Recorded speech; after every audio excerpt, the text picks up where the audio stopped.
тамошобинони азиз, ассалому алайкум. барномаҳои телевизиони ҳафт ситора идома дорад ва чун ҳамешагӣ боз дар меҳмонии хонаводаи ҳар яки шумо барномаи тиббии тавсияи табибон манзур гардонида мешавад. хотиррасон мекунем ки ин дуввумин барномаи тиббии тавсияи табибон мебошад. имрӯз дар меҳмонии барнома муҳтарама амирҷонова дилноза равшановна, духтур сироятшинос, корманди донишкадаи баъди дипломии кормандони соҳаи тандурустӣ дар кафедраи бемориҳои сироятӣ, духтур иммунолог дар маркази иммунопрофилактика мебошанд. ва хуб, муаллими азиз, пеш аз ҳама ташрифи шуморо хуш омадед мегуфтем. ва имрӯз то ҷое ки медонем, мардум бобати гирифтани ваксина ё иммунизатсия кардан ҳамарӯза кӯшиш мекунанд ки ҳарчи зудтару тезтар гӯем ваксина гирифта бошанд. ва ман мехостам суҳбати мо аз маҳз ана ҳамин иммунизатсия оғоз мешуд, ё худ он вояҳое ки имрӯз ё худ оғози солҳои охир ворид гардиданд. ташаккур барои саволатон. имрӯз пандемияи COVID-19 дар тамоми ҷаҳон зарари худро ба ҳар гуна соҳаҳо расонид, ба соҳаи тандурустӣ, ба соҳаи иқтисодиёт. аз ин беморӣ вабои аср миллион нафарон фавтидаанд. боз якчанд маротиба зиёд миллион одамон ба ин беморӣ гирифтор шуданд, вазнин гузаронданд. ва барои пешгирии ҳамин бемории сирояти нави COVID-19 дар тамоми ҷаҳон иммунизатсия бар зидди COVID-19 оғоз шуда ёфтааст ва дар ҷумҳурии Тоҷикистон низ моҳи марти соли 2021 иммунизатсия, ваксинатсия бар зидди COVID-19 оғоз ёфта ва то ҳол давом карда истодааст. ва имрӯзҳо агар рақамҳои гӯем, агар дар ҷумҳурии Тоҷикистон 5 намуди ваксина бар зидди COVID-19 дастрас аст. Инҳо AstraZeneca, истеҳсолкунандааш Ҳиндустон ва Шветсия мебошад, ва Moderna, истеҳсолкунандааш ИМА мебошад, ва Coronavac, истеҳсолкунандааш ҷумҳурии мардуми Чин, Pfizer, ин ҳам истеҳсолкунандааш ИМА мебошад, ва Gamcovidvac, истеҳсолкунандааш Федератсияи Россия мебошад. ва то ҳамин рӯз ҳамагӣ ба вилояти мо ворид шуд 2 миллиону 720 ҳазору 622 вояи ваксина бар зидди COVID-19. ва имрӯзҳо медонем ки вояи якум ва дуюм гузаронида истода буданд ва вояи якумро 1 миллиону 331 1521 нафар гирифтанд аз гурӯҳи мақсаднок. гурӯҳи мақсадноки мо ин 1 миллиону 578 ҳазору 466 нафар мебошад. аз онҳо 84% ин вояи якумро гирифтанд ва 63.7% ин вояи дуюм, шахсоне ки вояи дуюмро гирифтанд ва ин 1 миллиону 6 249 нафар мебошад. ва имрӯз вояи сеюм ҳам оғоз ёфта шудааст, яъне реваксинатсия мегӯянд. имрӯз 2676 нафар кормандони тиб вояи сеюми ваксинаи бар зидди COVID-19 гирифта истодаанд, барои он ки моҳҳои пеш онҳо якум маротиба онҳо гирифта буданд, барои ҳамин реваксинатсия баъди 6 моҳ дар онҳо оғоз ёфта шудааст. хуб, ташаккури зиёд. ва инҷо пӯшида нест ки бештари мардум аллакай хуб огаҳ ҳам ҳастанд ва медонанд ҳам иммунизатсия аз коронавирус дар тамоми дунё бо суръат идома дорад. дар баъзан кишварҳо ҳатто мардумон барои эм гирифтан соатҳо дар навбат меистанд. хуб, дар мо бошад чунин нест. чӣ боис мегардад ки мардум аз ин имконият истифода намекунанд ва чӣ пеши роҳи онро мегирад? ба андешаи шумо? ба фикри ман ин суханҳои ҳаргуна, суханҳои беасос мебошад, ки дар байни мардум паҳн шуда истодааст. Мисол баъзе одамон нафарон фикр мекунанд, ки баъд аз гирифтани ваксина онҳо касал мешаванд, саломатишон баҳтар мешавад ё ки ба ин беморӣ гирифтор мешаванд. Баъзан мегӯянд, ки баъд аз гирифтани ваксина бенаслӣ дида мешавад. Ҳамин суханҳои мардум пеши роҳи ҳамин иммунизатсияро мегирад. хуб ба андешаи шумо оё чун аллакай байни мардум чунин суханҳо ҳаст, гуфторҳо ҳаст, андешаҳо, албатта як гурӯҳи мардумро дар назар дорем, чуноне ки хуб қайд кардед, гӯё ки андеша доранд, ки пас аз гирифтани иммунизатсия гӯё мардум бенасл мешаванд. Оё то чӣ андоза ин асоснок аст? ин саволи хеле кушод мебошад. То ҳол ягон олимон, ягон корҳои илмӣ гузаронида нашудааст ва натиҷаи он набаромадааст, ки мо гӯем, ки баъд аз гузаронидани иммунизатсияи бенаслӣ ё ягон дигар оризаҳо дида мешавад.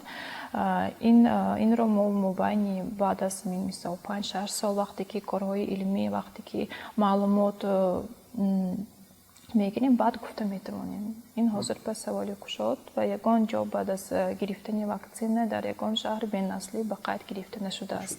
ин танҳо як овозест байни гурӯҳи аз табақаҳои мардум. خب تشکر زیاد و اینجا من میخواستم معلم عزیز اندیشه شما رو بابت باز یک سوال دیگری که تا ما رسیده است قرائت کرده باشیم و پیش از اونی که ما از کرونا ویروس ایمونیزاسیا کرده باشیم چی ها رو باید دانیم؟ پیش از گرفتن واکسن؟ بله. یا چیزی را دانستنمان ضرورتش نیست؟ مثال پیش از گرفتن واکسن одам омода шуданаш дар кор.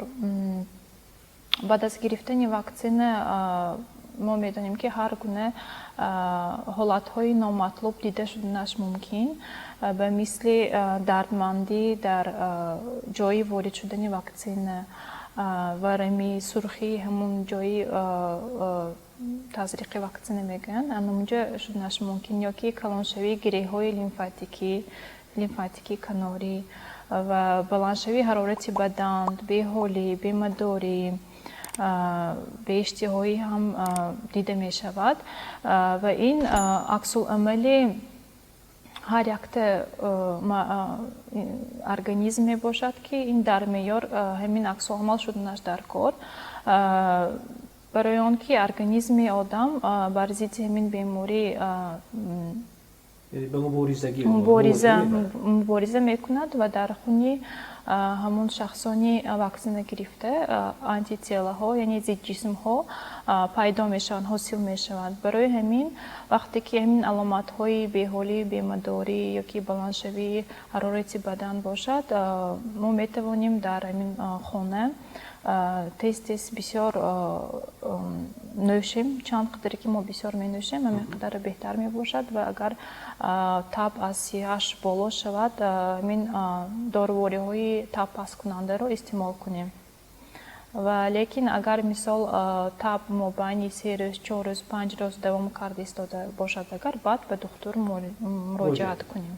хуб инҷо маълими азиз мехостам ҳамзамон чун бобати ана ҳамон пас аз гирифтани ваксина андешаи беён кардед, гӯё дар баъзан нафарон, албатта дар баъзан ҷисми нафарон ҳолатҳое ба назар мерасанд, ки гӯё ҳарорати баланд пайдо мекунанд, беиштиҳоӣ, бисёр хобӣ, ба фикрам гар иштибоҳ накунем, бисёр хобӣ, хастагӣ ва ҳатто баъзан мешавад, ки гӯё ин ҳам як андешаест байни мардум, гӯё ки ҳангоми гирифтани ана ҳамон ваксинаҳо аз кадом даст, баъзан нафар ақида доранд, ки хуб мешуд аз дасти рост гирид, баъзан нафар андеша доранд, ки аз дасти чап гирид беҳтар аст. Инҷо андешаҳо бобати ин ҳам гуногун ҳастанд. Мехостем андешаи шуморо бобати ин суол.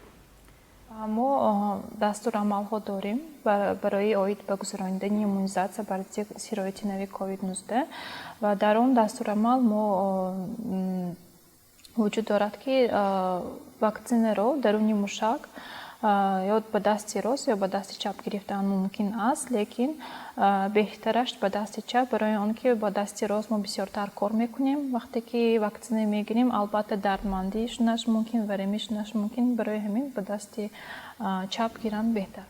خب بگفتید مرحله از گرفتی اول تا گرفتی دوم، مرحله یکم تا دوم چند وقت؟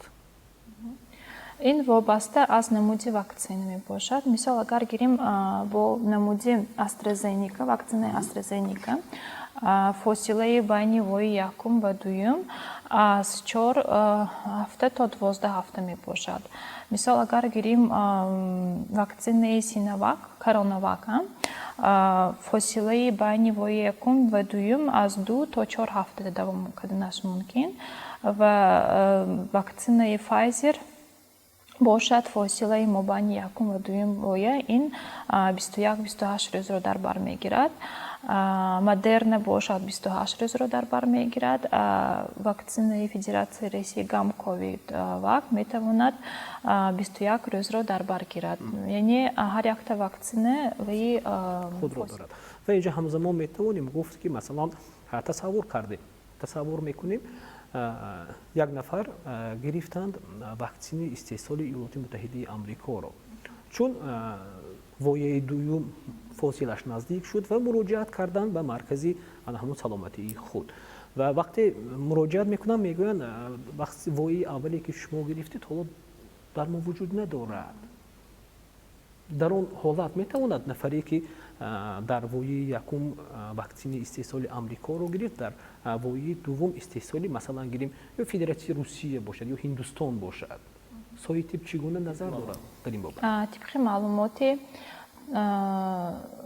амин тандурустӣ бояд бештар амин агар се вояи мисол як намуди ваксина гирифтан зарур аст, лекин дар он ҳолате ки агар ваксина вуҷуд надорад дар як маркази саломатии шаҳр мо метавонем ба дигар маркази саломатии шаҳр муроҷиат кунем ва агар дар он ҷо ҳам ваксина вуҷуд надошта бошад, мисол якум воя AstraZeneca гирифтагӣ бошад, метавонад дуюм вояро ваи ваксинаи Модерна ё Pfizer гирад, ё ки мисол якум дуюм воя бо AstraZeneca гирифтагӣ бошад, метавонад саюм вояро бо ҳамин намуди ваксинаҳои има Амрико, Pfizer, Moderna. خب تشکر زیاد و خب تماشابینان عزیز باید خاطر رسان نماییم که شما این لحظه برنامه طبی توصیه طبیبان رو از هفت ستاره تماشا دارید و من همزمان اینجا باز یک سوال دیگری نظر خواهیم کرد و اینجا من اندیشه ما بابت اون است که خب معلم عزیز بابت اون نفرانی که خب واکسیناسیون میگذارند و آیا آنها رو باز خوفی دوباره گرفتار شدن بیماری کرونا ویروس دارد یا نه، یا آنها علاقه خود میتوانند گفت که من واکسین گرفتم دیگر مرا گرفتار شدن بیماری کرونا ویروس تهدید نمیکنه؟ تشکر برای سوالتان. خیلی سوال مهمی باشد برای آن که بعضی نفران واکسن میگیرن و بی‌نقاب میگردن، خود رو احتیاط نمیکنن، لیکن گرفتن واکسن این معنا ندارد که ما به این بیماری تماما گرفتار نمیشویم. واکسن برای مستحکم کردن ارگانیسم ما، برای بقوت کردن مسئولیت ما داخل دارد و اگر ما واکسن گرفته باشیم ما میتوانیم به این بیماری گرفتار شویم، لیکن نسبت به شخصانی که واکسن نگرفتند، آن نفرانی که واکسن را قبول کردند، آنها بیماری را نسبتا سبکتر میگذرانند، بی آریزه میگذرانند، در بیمارخانه بستری نمیشوند و بفرد میگذرانند. تشکر زیاد.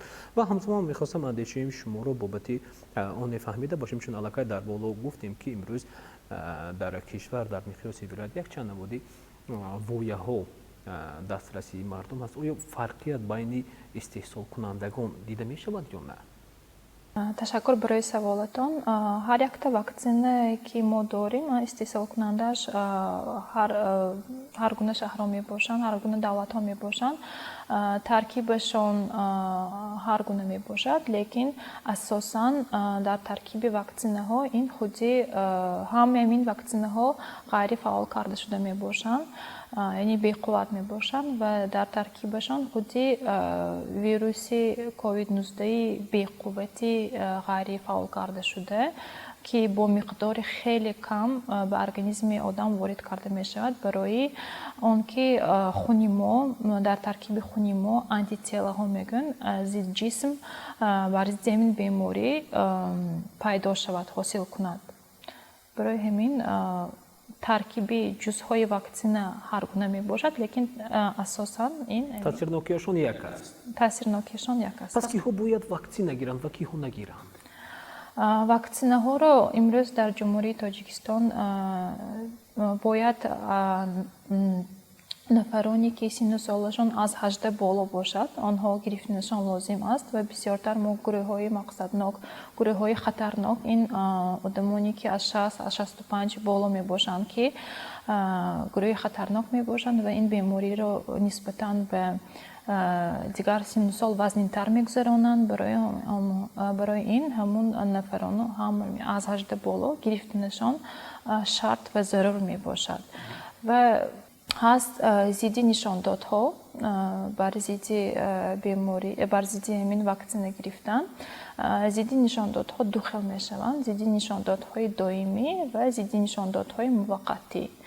با ضد نشاندادهای دائمی این داخل می شود عکس‌العمل بلند به گرفتن واکسن، یعنی وقتی که یکون موقع گرفتن عکس‌العمل ریاکسیون به نهایت بلند دیده می شود به مثل عکس‌العمل الرژیکی، صدمه آنافیلاکتیکی میگویند. اگر همین حادثه رخ دیده باشد اگر آنها به همین گونه واکسن گرفتن مانع می باشد. هست ضد نشاندادهای موقتی طبی، یعنی آن نفرانی که در آنها یگان بیماری‌های سیروئیدی و غیر سیروئیدی دیده باشد، یگان بیماری‌های مزمن در مرحله اوجگیری باشد یا یگان دیگر بیماری مثل بلندشوی حرارت بدن و دیگر شکایت‌ها باشد اگر آنها می‌توانند واکسن را در وقتی معین نگیرند. می‌توانند مابین 2 هفته تا بعد گیرند، بعد از تا بعد شدن بعد واکسن را قبول کنند. آن نفرانی که به بیماری شدید راه نفس نه آنقدر وزنی نمود سبک به گرفتار شوند اگر آنها می‌توانند بعد از پس شدن حرارت بدن واکسن را قبول کنند. خب اینجا معلم عزیز باز اندیشه شما رو ما میخواستم بابت باز چند سوال دیگری شنویده باشیم و چون دقیقه هایی که برای صحبت ما نیز به جدا شده است و انتها رسیده ایستاده است و اینجا پوشیده نیست خواه نخواه تا بعضا باز تکیه میکنیم به آن همان آوازه ها، باز تکیه میکنیم به آن همان گفتارهایی که امروز گروه قسمی از بین مردم شنویده می شود. تصور کردیم در یک عائله جوان گوییم یک کیلون عروسکی هست، یک عروسکی هست که در مرحله تولید است. آیا چنین جوان زنان یا عروسکان گوییم واکسیناسیون گرفتنشان تا چه اندازه ضرورت دارد یا هستند نفرانی که مرحله گوییم حامله‌داری رو از سر می‌گذرانند؟ تشکر برای سوالتان. آن نفرانی که حامله‌دار شدن می‌خواهند و حالی حامله‌دار نیستند آنها باید واکسن را گیرند، زیرا که مثال اگر حامله‌دار شدن و به بیماری کووید 19 گرفتار شوند اگر این بیماری میتواند هم به سلامتی مادر هم به سلامتی طفل ضرر خود را رساند و حامله‌داران میتوانند این بیماری را به نهایت وزنی گذرانند و مشاهده کردن ممکن. برای همین برای پیشگیری همین آریزه ها باید واکسن گیرند. لیکن اگر زن حامله‌دار باشد به آنها واکسیناسیون مانع می باشد، گرفتنشان لازم نه. لیکن تو کدام مرحله معلمه؟ تمام همین حامله‌داری تو تولیدی فرزند دو همین تولیدی فرزند مانع می باشد. لیکن بعد از تولد کردن نفرانی که طفل خود را با شیر می‌کنند به آنها هم توصیه داده می شود ایمونیزاسیون واکسیناسیون. لیکن بعد از گرفتن واکسن بعضی ها فکر میکنند که شیرمکانی را دوام دادن یا نه. البته دوام دادنشان در کار من کردن. تشکر زیاد. و خب اینجا من میخواستم باز چند سوالی انجامی است و اینجا گفتنی هستیم که معلوم نفری که به کووید گرفتار شده است و از اون شفا یافته است اون نفر نیز لازم است که واکسن گیرد اگر چرا تشکر برای سوال. آن نفرانی که به این بیماری گرفتار شدند فکر میکنم که دوباره به این بیماری گرفتار نمیشوند، لیکن این فکری خطا می باشد. چند قدری که آدم این بیماری را سبک میگذرانند یا بی علامت میگذرانند، میگن باز ما میگوییم ویروس حاملانه، همونها در گروهی خطرناک می باشند. آنها هم می توانند دوباره 3 باره به این بیماری گرفتار شوند، برای آنکه امروز این سرایت این ویروس نو به نو شده ایستاده است، شتم‌های نو پیدا شده، شکل خود را دیگر عوض میکند. بعد به این بیماری هم گرفتار شدنشان ممکن. برای همین هم که گرفتار شدن شفا یافتن همین 2 هفته گذشت میتونن اوجه همین واکسیناسیون رو قبول کنند، دوام کنند. تشکر بسیار. و اینجا معلوم میگفتید ما امروز باید کدام کارها رو انجام دهیم تا اون که خود و اطرافیان خود رو همیشه سالم از این بیماری کرونا ویروس نگاه داشته باشیم. تشکر برای سوالتون. پیش از همه چیزی که ما گفتیم برای پیشگیری از همین بیماری سرایتی نوید کووید 19 دو نمودی پیشگیری هست: پیشگیری خاصی و پیشگیری غیر خاصی. پیشگیری خاصی این البته واکسیناسیون می باشد که خودی همین ویروس رو برای پیشگیری این بیماری یاری خود را میرسوند. و پیشگیری غیر خاصی این رعایت کردن گیگین شخصی، رعایت کردن فاصله اجتماعی، البته استفاده بری نقاب ها در جایهای جمعیتی. ما در فرجام برنامه قرار دادیم. چی گفتنی هایی را دارید از این لحظه استفاده کرده به اون بیننده هایی که تا این لحظه ها همراه ما بودند؟ و مردم گفتنیم که برای پیشگیری همین وبای عصر، برای گرفتار نشدن به این بیماری، برای پیشگیری اوریزه های این بیماری، برای پیشگیری ففت این بیماری ما باید ایمونیزاسیون واکسیناسیون را گذرانیم. همه وایم یکم دویم سعیم وای را به هر گونه صحبت هایی که در بین آدمان پهن شده است باوری نکنیم و گرفتن واکسن بهتر است که در نسبت به بیمارخانه ها بستری شدن، نسبت به اوریزه های همین بیماری دیدن، البته همه باید همین واکسیناسیون گذرانند. خب تشکر زیاد معلم عزیز. خوب بینندگان عزیز بار دیگر خاطررسانی میکنیم که امروز در صحبتی برنامه طبی توصیه طبیبان بودن محترم امین جانب دلنوزه روشنونا، دکتر سرایت شناس، کارمند دانشکده بعد دیپلمی کارمندان ساحه تندرستی در کافدره بیماری های سرایتی، دکتر ایمونولوژ در مرکز ایمونوپروفیلاکتیک هستند. و اینجا باشد تماشابینان عزیز ما رسیدیم به فرجام برنامه. باقی برای هر یک شما در زندگی خانه آباد، تن صحت و سالمی را تمنا میکنیم. باید خاطررسانی کرد که برنامه هفته یک مرتبه روزی چهارشنبه منظور هر یکی شما گردانیده می شود و با همکاری ریاست تندرستی مقامات اجرایی حاکمیت دولتی ولایت سوخت برنامه روی کار می آید. شما می توانید هر لحظه سوال پیدا شود به عنوان برنامه ما ارسال کنید و سوال های شما حتما دکتران پاسخ می گویند. تا دیدار دیگر خداوند نگهبان و پیروز باشید. خیر.